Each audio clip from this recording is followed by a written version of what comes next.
Welcome to Nice Minds, everybody. I am your host, Brandon McCollum, also known as BMcC. I am joined by a friend of mine, Miles Graves. What's good, my dude? What's shaking, my man? How you doing? How are things? I am doing fantastic, man. I mean, considering this crazy year, man, it's just been a roller coaster. Absolutely.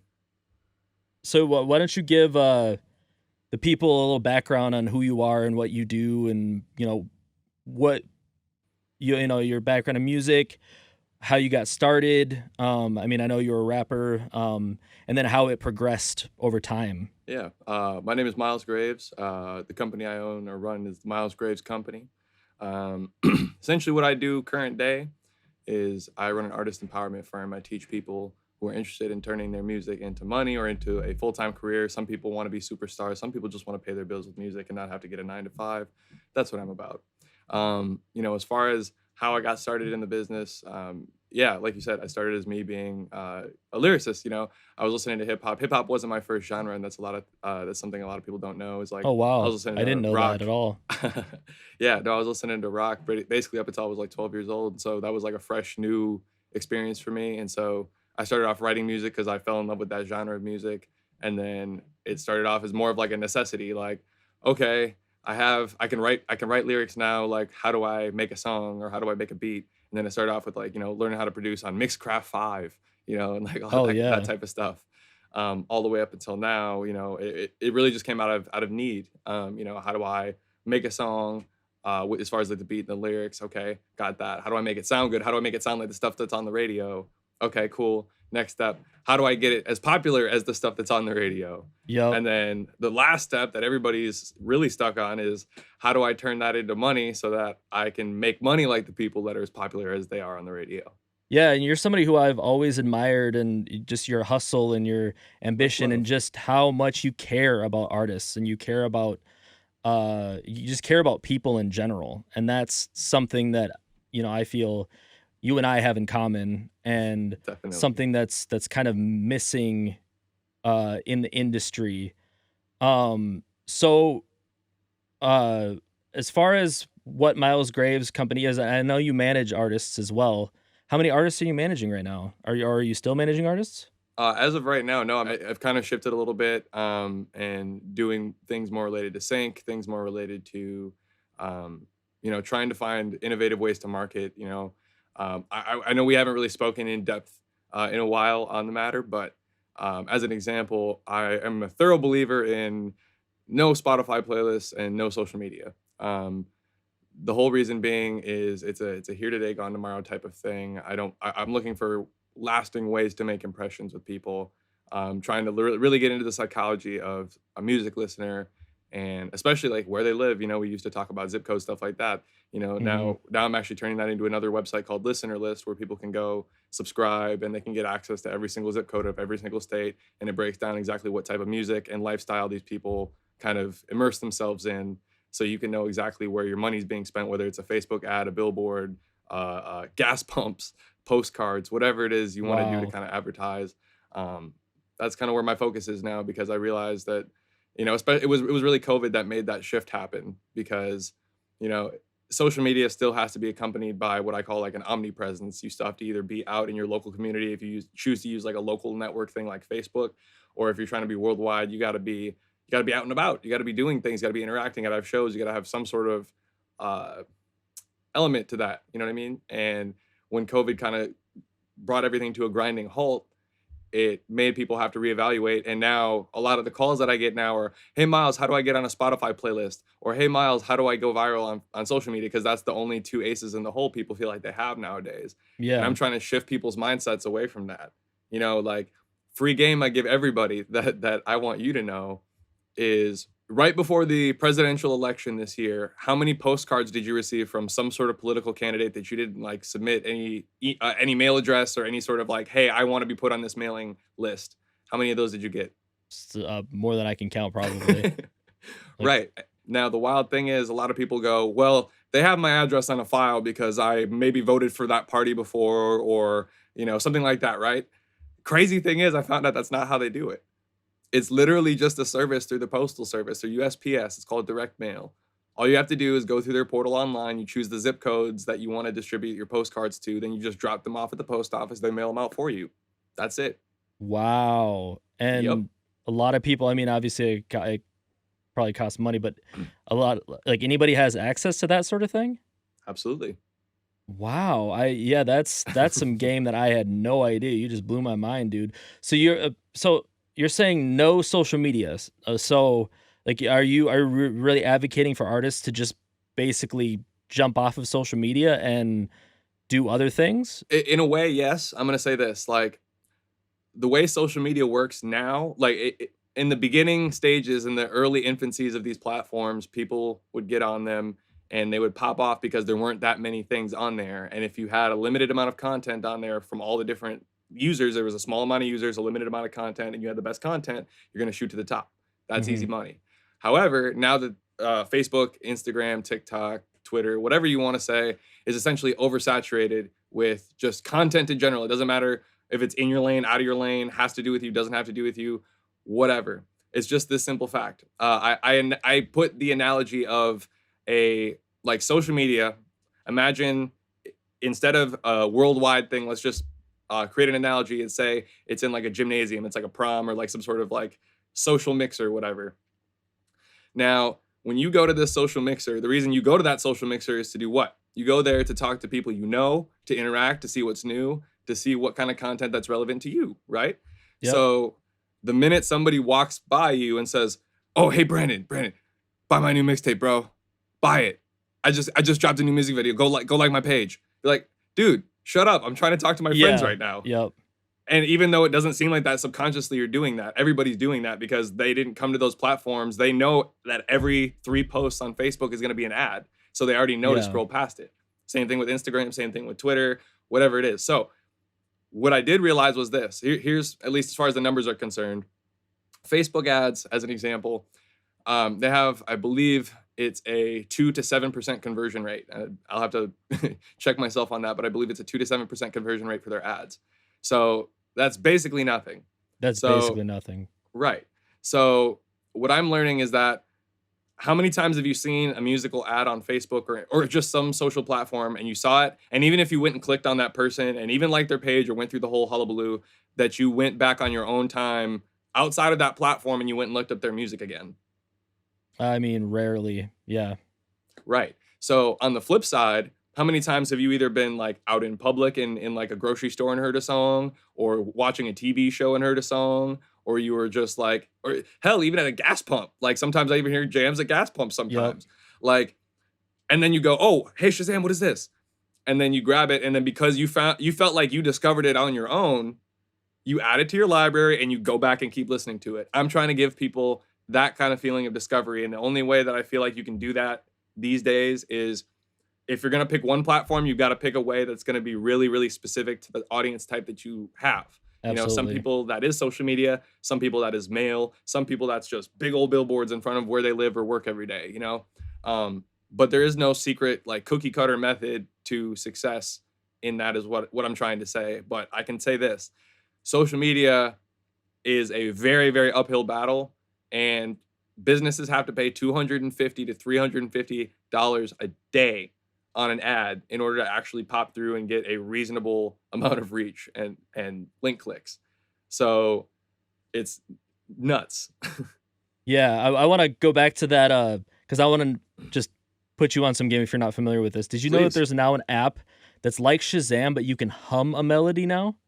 What? They're like literally I forgot what it's called. I'll have to look it up again, but you can literally Please. hum a melody and it'll tell you, I'm sure it'll give you several options, um Yo, but yeah, huge. you might have just made my entire holiday season. I want you, this is gonna be the stupidest story ever, but there was a song I heard, like this weird EDM song with these Caribbean steel drums in it. It was one of the hardest songs I ever heard in my life. I never found out what the name of the song was, and to this day, for the life of me, I can't figure out what the name of the song is or where to find it. But I remember the melody clear as day in my head. So you just made my entire like holiday season if I can find the song, dude. That's Try it. insane.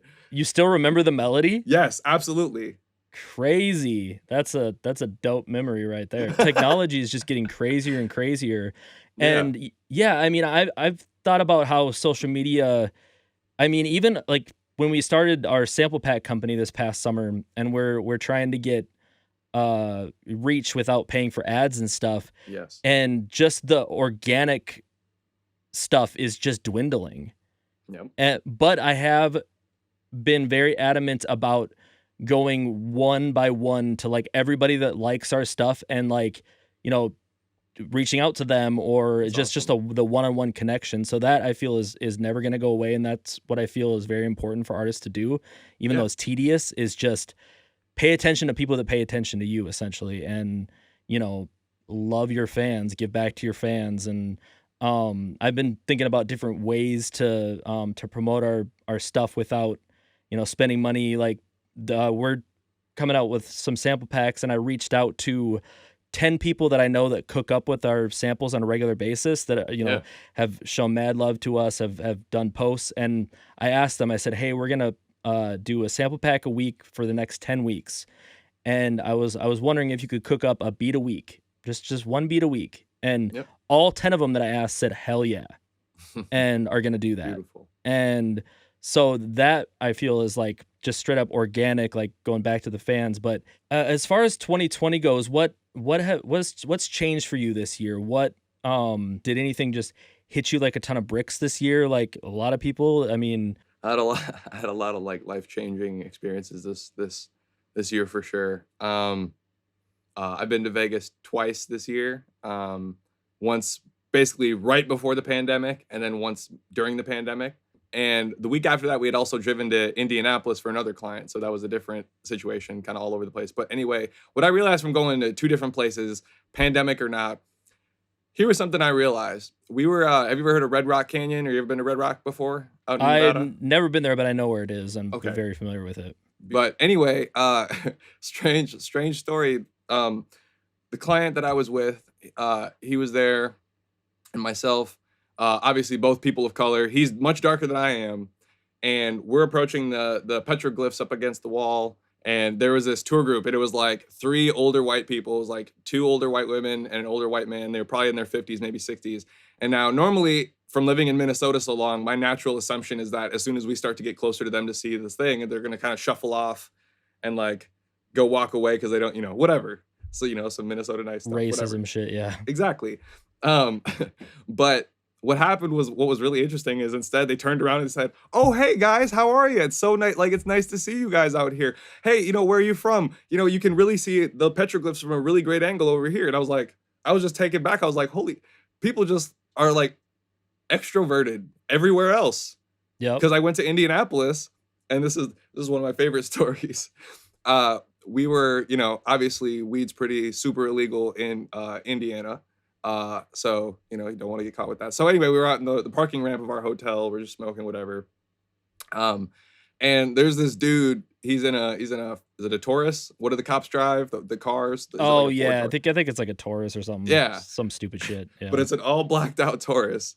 And this dude, and he pulls up next to us, and he's just smoking a cigarette. We're smoking a blunt or whatever. And all of a sudden, he starts playing Ice Cube super loud. Now, mind you, I turn and I look at who's in the car. And if I didn't know any better, I would have thought this dude was like a white supremacist, like neo-Nazi type dude. He had like Damn. one of those biker hat, I don't know how to explain it, the really short build biker caps. He had like a really big bandana. He had like a really big chain wallet, cut off black sleeves, these really crazy shades, and this really huge beard, just like down to here, this skinny white guy. Yeah. And he's playing Ice Cube, and I was like, all right, this is cool. I was like, hey man, you want to come hit this?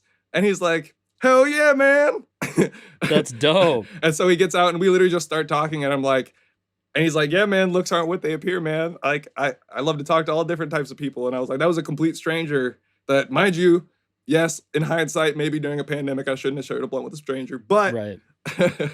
but it was a really cool human experience. And I was like, that was really eye-opening for me. I was like, people outside of Minnesota, to put it all in conclusion, what I learned is basically anywhere outside of Minnesota, people are willing to have a conversation with you. And it's not the fact that people move to LA or Atlanta or Florida or wherever they move It's not the fact that they're in a location, it's the fact that the people there are willing to have a conversation that leads to, "Oh, hey, I do this," and, "Oh, hey, I do that." I know you being from California, I know that for a fact that you know that. Yep. Yeah, I mean, I talked to a friend of mine the other day about this.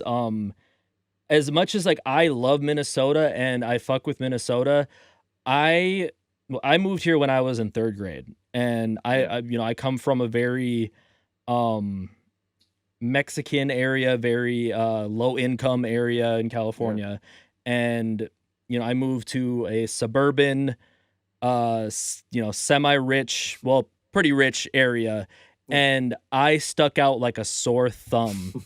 Like the second I walked into class, people just eyeing me, just Damn. like mean mugging, and I never quite caught up. Like, and all that time, and like I ended up like switching schools like a year or two later, and then going to middle school, then going to high school, then switching schools again. So I never made a group of friends Yeah, really until like when I was a super senior, basically. But Minnesota is very it's very clicky in every sense of the word. yep. The rich kids hang out with the rich kids. These dudes hang out with these dudes, and it's like that into adulthood too. Oh, yeah, But definitely. something I have noticed lately, especially with doing this, I do have a feeling that after COVID and everything, whatever the new normal ends up being, I do Yeah, have a feeling that a lot of things will change for the better. I I hope do so. I do have a feeling that people are itching for that community because we haven't been able to really have it, you Yeah, know? I even noticed with this, I mean, so many people were willing to take time out of their day to do this with me, and I feel like before this year that wouldn't have happened, you know? Because everybody would be so busy. yeah, Everybody that's would fair. would be, doing this and that Their and or thing. whatever. So and I've been telling everybody this as well. I think it kind of gave everybody time to kind of take a look around Yeah. and see, who's out there, who's doing what, who's doing this, who's doing that. I don't know. I mean, I could be completely wrong in that assessment, but what are your thoughts in that regard? Like, what do you see after this year for yourself and for the whole scene? I mean, Well, I'm gonna tell you, yeah, I'll tell you this. A lot of people aren't up on game yet, but uh, there are two companies that you should be looking out for. And by looking out for, I just mean like keep an eye on. You could take it negatively or positively, but just be aware that this is happening. Um, Live Nation and yep. iHeartMedia. Essentially, what's going on, and you're probably aware, especially with 95.3 going away. Um, they took this opportunity while venues are at their weakest point to come in and buy them at their lowest possible prices. Yeah, I heard that. The reason that they're doing that essentially is that the minute that that COVID is over, the more venues that they have in their corner in a city, essentially they just corner the market. It's essentially like as fucked up as it is to say, it's essentially like, yo, do you want to go see Miles Graves tonight or you want to go see Jay Z? Yep. You know, it's like I'm not even gonna argue. I'm probably gonna miss my own damn show and go see Right. Jay Z. You know what I mean? Like it's the simple fact of like just the selection of top tier artists that they're going to just kind of have in a circuit through all metro cities just to keep making them money. That's kind of their goal with that. Same with iHeartMedia. Like they already know that if they just pump a little bit of residual income into a hip hop station here, they can corner the market because there is no hip hop station. There's a little bit of a demand for one, and you can kind of meet that, but not enough of a demand for one standalone. That's one big thing to look out for. Um, and I guess as far as that goes, what that means is that if you're trying to book a show, if you're an artist, if you're a local artist and you're trying to book your own show, or you're trying to even open for somebody, expect to see a hell of a lot more pay to play and a hell of a lot more like sell tickets and anything else, or just straight up flat nose. Like they'll just straight up say, "Oh, we have openers on these tours," and like, "Oh, we don't need any openers," whatever. So trying to get a show is going to be, I'm not going to say next to impossible because that's speaking pessimistically, but it's going to require some creativity or you're going to have some clout already and know people that are already working with Live Nation or working with those big companies to get your foot in the door. Now, me personally, I'm trying to transition away, or at least the people I talk to, I tell them transition away from that aspect of things. One of the people that I've mentioned since basically the founding of this company up until today, and I still talk about him, that has continued to make money and continue to grow even during COVID is Derek Branch.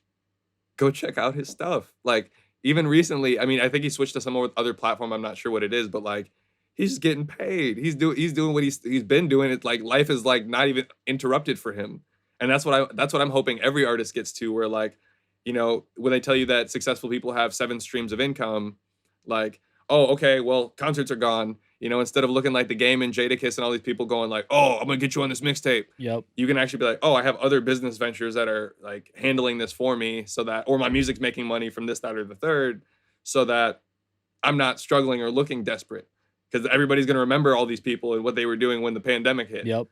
I Exactly. sure am. I'm looking at The Game and Jadakiss a whole different way now since that. Like, they still are 2 of my favorite rappers, don't get me wrong, their skill is, like, amazing, but that was, like, a whole thing for me because I know what those things are, you know what those things are, Yep. and people go for the bait, and it's Yep. crazy. So, anyway. Yeah, I think it's interesting because I think a lot of people that are still holding on to the old ways, and I think that those people are gonna be in for a rude awakening after this, Yes. because all the old ways are gonna be kind of, I don't gone or different. There's an inevitable change that is going to take place and is taking place after this, and we still don't know exactly what it is. But I think people who aren't creative and innovative and open to different revenue streams and open to different possibilities are just gonna be hurting. Wasn't it this year, like the beginning of this year, we were trying to book that show? Yeah. Yep, sure was. That then we were shooting for like April or June, and then it just like we just stopped talking about it because it was just Kept getting impossible. shut down. Yep. Give me the rundown once again of Scenarios. what you think 2021 is, and or 2022, whatever, whenever we get out of this. What do you think that's gonna be? So, I'm gonna say this. I think that number 1, for those who aren't transitioning or aren't trying to find some new way to adapt, like you mentioned, um, that's pretty much gonna be it for them. Like, they'll continue going off of the old ways. The costs of being an artist will eventually bleed them dry, and you're gonna kinda see eventually a drought of artists, especially being that with the updates to the algorithms on, like, Facebook and Instagram with music and the music policies. Like, now Twitch, they're trying to do, copyright violations are felonies now. So, that means every rapper who's ripped a YouTube beat, Oh, uh wow. Yep, every rapper who's ripped a YouTube beat, people on Twitch, uh, all that type of crazy stuff. They're gonna be cracking down if that passes. Granted, it's a proposal right now, so I can't say that it's gonna. Felonies? Yep, for DCMAs. Oh my god. That's what I'm saying. They're literally gonna crack down harder than a motherfucker on everyone, and that's why I'm saying. I told people not to rip stuff off YouTube for years. For I didn't know real. this was ever coming down the pipeline, but like, you know what I mean? So, Yeah. but yeah, like people are gonna have to adapt, and I think what's gonna happen is people are gonna have to group together. I think if people are not already set up with some sort of infrastructure, foundational income that is not from music right now, the best bet people are going to have is to group together. It's about putting egos aside and about pride and putting your resources together, um, and making something happen. As an example, um, one of the things that's going to be crucial, and if anybody has, especially if you've been getting unemployment, you got the stimulus checks and all the extra bonus money, and you've been stacking that. The smartest thing you can do with that is get ready to buy a venue. The minute that this like literally the beginning of January, buy that venue because they're already talking about vaccines, they're already talking about all this other stuff, and like whether or not people take them, stuff's gonna open back up because people feel safe to go back open again. Yep. So as far as the independent artists, the first person to purchase their own venue though is gonna be solid. Yeah. And it can't be the issue everybody has is like you said, it's clicky, it's about what I want, it's about what my music preferences are. No, the reason First Avenue works is because they play everything. Yep. The reason that some of these venues work is because they play everything. It's not because they're exclusively a hip hop venue or a rock venue or EDM venue or whatever, you know?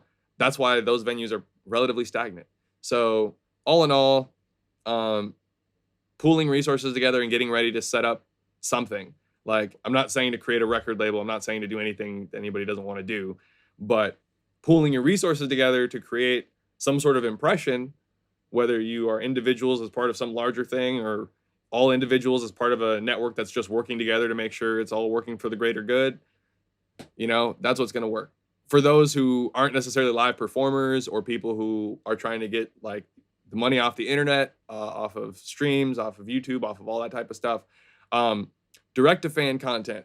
I cannot stress that enough. Essentially, what it is if you have 1,000 people willing to buy, stream, download, visit, wear, whatever, every time you release it, that gives you enough money to be able to afford not only your music career, but ideally also your bills, your day-to-day expenses. Yeah. So, like what people like Wiseman and other resources are doing right now, like Patreon, or some people are setting up their own direct membership platforms on their own website, which is what I highly, strongly recommend the most because you want to create a home base. But like for a couple of Starbucks a month, you're getting access to offer them something like 25% off all your merch. Uh, Exclusive, I'm going to sing you happy birthday on your birthday. I'm going to send you a handwritten thank you card. You're going to get entered into a raffle for a private performance. Every one of the stems for every one of the songs I've made is available for you to remix with a publishing agreement right already there, so you don't need any approval from me. You can just do it.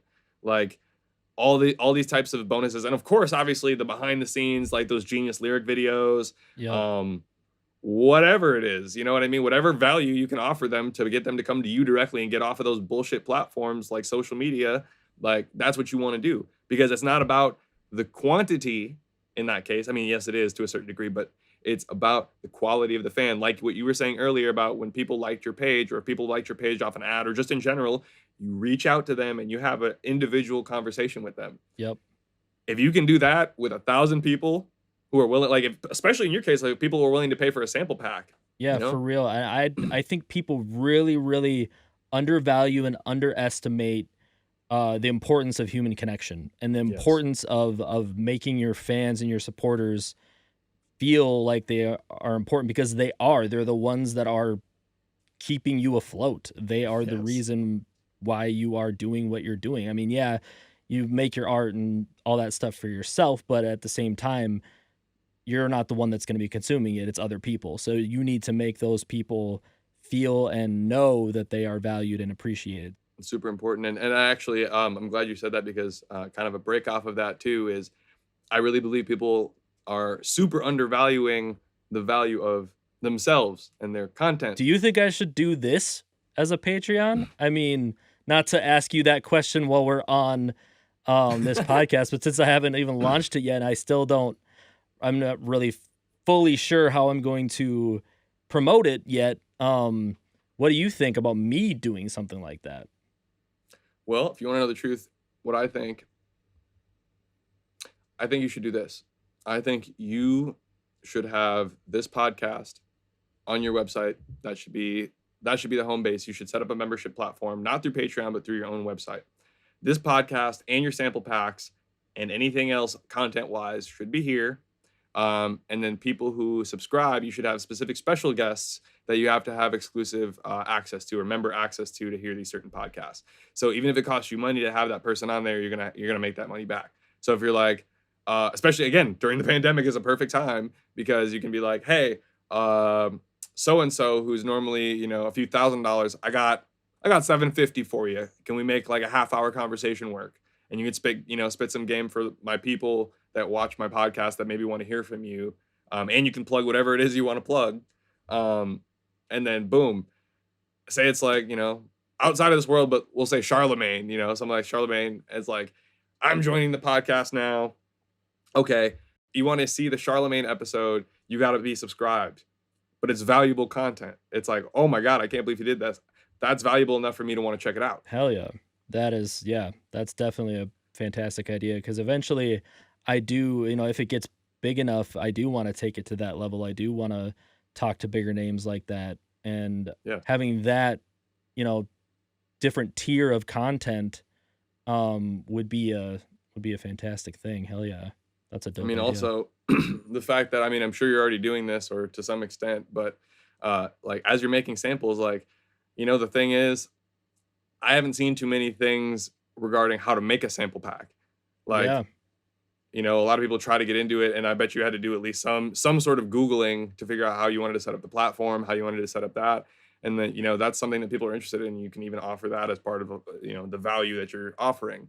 I'm going to teach you how to take your creative sounds, bundle them up, package them nicely, because I know you're all about organization. That I do know about you. Oh, yeah, Um, man. That's a great idea, and I definitely wanna do that for sure.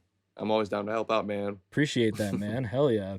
Um, so what are you currently, what's your biggest project right now that you're working on, or what's your biggest, goal? That's a tough question because I'm not gonna lie to you. I spread myself thin, not thin, but pretty thin amongst many different things. Yep, As an example, I'm getting into some food businesses now, setting up some food-based businesses now that I should be launching hopefully in the next couple weeks, um, as like another source of income so that I can help fund more musical related things, dope. type of thing. Um, so a lot of side hustles, but I guess to give you some important bullet points, like adding songs to my catalog. We've talked about the catalog project mindset Yep, conversation. So like I've been slowly but surely putting stuff in my catalog that I'm pretty happy with. So whenever that comes out, it'll come out. I'm not going to tease anybody and say like, oh, it's coming out next year, right. but when it's right, it's right. Listener list, like I mentioned, which is that website. I'm just kind of rounding the corner of just about getting all the rest of the states finished up, so it can be all 50 states. And then getting all the subscription plans and making sure it's streamlined and working well. I've got somebody working on actually developing a map um, of it, so it's actually an interactive map version where you can click on it, things like that, and actually see Dope. it visually, which is hopefully going to give people more comfortability using it. Um, and then uh, with regards to the Miles Graves company, I'm kind of working in various different things. I'm doing social media marketing with some people. I'm doing some, and again, I very much insist to tell people that social media is what it is, but I give people whatever they ask me to give them. So Yeah, that's what I'm here for. But social media marketing, I've been doing a lot of recording, a lot of mixing and mastering. Really a lot of just, like, consults, like, it's weird, I've had, like, a barrage of people kinda hit me randomly that I've never met before. They're just like, "Hey, I just wanna ask you a bunch of questions," and, like, they didn't necessarily, like, go, "Oh, I'm looking for marketing advice or branding," just kinda all over. So I've just been doing kind of a lot of general artist consultations, and that aspect of things. And then I guess I'm looking, I'll let the cat out of the bag, but, I'm looking to figure out what state I wanna move to, uh pretty soon here. I've been having my word. eyes on a couple things, but I think I might want to get into the cannabis business possibly Nice. because That's dope. they, I've thought about that as well, man. I would dude, I would love to grow. I mean, that would be so dope. I mean, anybody that can get into that right now, I mean, now is the time, man, for sure. oh yeah, that's pretty attractive because I mean, man, you save up a little bit of money, you get an acre of land, and even if you're renting while you're growing, like all it takes is 60 days for that stuff to turn around, and you'd be like, oh my god, that's crazy. For real. And then that funds any musical ambitions you might have. You want to get a new Yep. piece of gear, just wait 2 months and you're good. That's crazy. Yeah, man. So I've been interested in that. I'm doing more research on that, but I'll see how that goes. But like my businesses, I have different businesses that really don't matter where I am. So like Yeah. uh, internet based, like I'm just trying to go where the cost of living is cheap, um, and hopefully where that's legal, both for the business and for recreational reasons, of course. But you know that's really the only criteria, and aside from being out of like the passive aggressive bubble that is like Minnesota and Western Wisconsin. Yeah. For real. I mean, I think that's great, man. I think that as much as I love Minnesota, I think getting out of here sometimes is very attractive and is like a good Yes. idea. I mean, my dream is always like I'm gonna end up back in Cali eventually. Totally. So I mean, just because it's my first home, it's my like heart. So but I'm trying to set up something where I can literally be anywhere, like you said. Well, I can tell you this about that aspect of things. A lot of people kind of have it backwards about how to do that or how to achieve that kind of residual income because I've realized something. There's no loan required for anything. There's no degree required for anything. It's simply just the fact of can you do it in the right order and can you be disciplined? Yep. Because and I'm sure you probably know this, but all it takes is a product-based business. You don't have to reinvent the wheel. You don't have to make anything new or revolutionary. It literally just has to be in the right place at the right time. Yep. As an example, you know, where the Wells Fargo buildings are in front of the US Bank Stadium. Oh yeah. I used to work in one of those buildings. I can tell you, you can't get a decent donut for the life of you within 6 blocks of that building. But if I were to pull up with even just a stand, like a cart, and I'm like, "Hey, I got donuts." Maybe I didn't even make them. I just resold them. And I was just in front of that building right from, you know, a couple hours, wee hours of the morning until like maybe 10 a.m. I guarantee you I'm going to double or triple whatever I spent on those donuts because I was in the right place at the right time. You know what I mean? Yeah. And once you can get the ball rolling on that, you just hire somebody else to run that. You hire somebody who's like, especially if it's like a food thing, something that doesn't require any licensing or special certifications. You hire like a teenager, they're happy to get something a little bit above minimum wage. They're super stoked on that. And meanwhile, you're just at home and you're just checking in with them. Like, hey, how's it going? Oh, everything's good here. Okay, cool. See you later to get the cash box. Like, Yep. and then you know, you branch out more and more and more and more. And if you can do that, you can snowball affect yourself up to having, you know, like I said, those 7 streams of income, different things like that. And that's kind of where my focus has been. Like I'm making music. I'm still very much involved in the music community, but instead of investing all that time in social media and all that other, you know, BS, I'm trying to shift my focus and trying to make more foundational incomes for myself and for like a lot of my friends. A lot of my friends come to my house regularly and they're like, "Man, Miles, I just want to quit my job, man." Like musicians and non-musicians, they're just like, "Man, I hate this shit, man. I want to quit my job. I'm so miserable." Blah blah blah. I'm just like, "Hey, whenever you're ready to take the leap of faith, I'll tell you what's up." Yep. And if you're, you know, if people are ready, that you can do it. Anyone can do it. Facts. Like I love the hustle you're doing right now. Like you're selling sample packs. That's a product. My hustle's been interesting, dude. I mean, I have changed directions and so many times, and I've been working at it. I mean, I hope that nobody from the group home listens to this because the what I say on this, I've been working at a group home for the last 8 years, but at the same time, I get to work on all of this while I'm there. Yeah, So I go to work, like now I work 6 days a week, but I go to work, open up my laptop, and I'm working on all of this sample packs, like beautiful. the podcast stuff, everything. So, as much as like I hate my job, at the same time, like it's changed in the aspect that like I love it because it's given me freedom to do all this stuff while I'm still, It works for you. yeah, man. I'm happy for you. I'm proud of you, man, and Thank you. But you're likewise, man. you're one of the greatest dudes I met in this scene, and I appreciate every single conversation that I've ever had with you and all the knowledge that you've always given me, even though you're like 10 years younger than me or something. You've always been this like wise old soul to me, and I Much love, appreciate you, man. man. I appreciate you, man. This was cool. I think you gave everybody a little bit too much free game, so I'm going to tell everybody to hire Miles Graves for all of your, musical consultation, production, engineering needs. And I'll leave it at that. I appreciate that, fam. Thank you. Appreciate you, man. Have a great night. Yeah, you too, boss. Peace. Peace.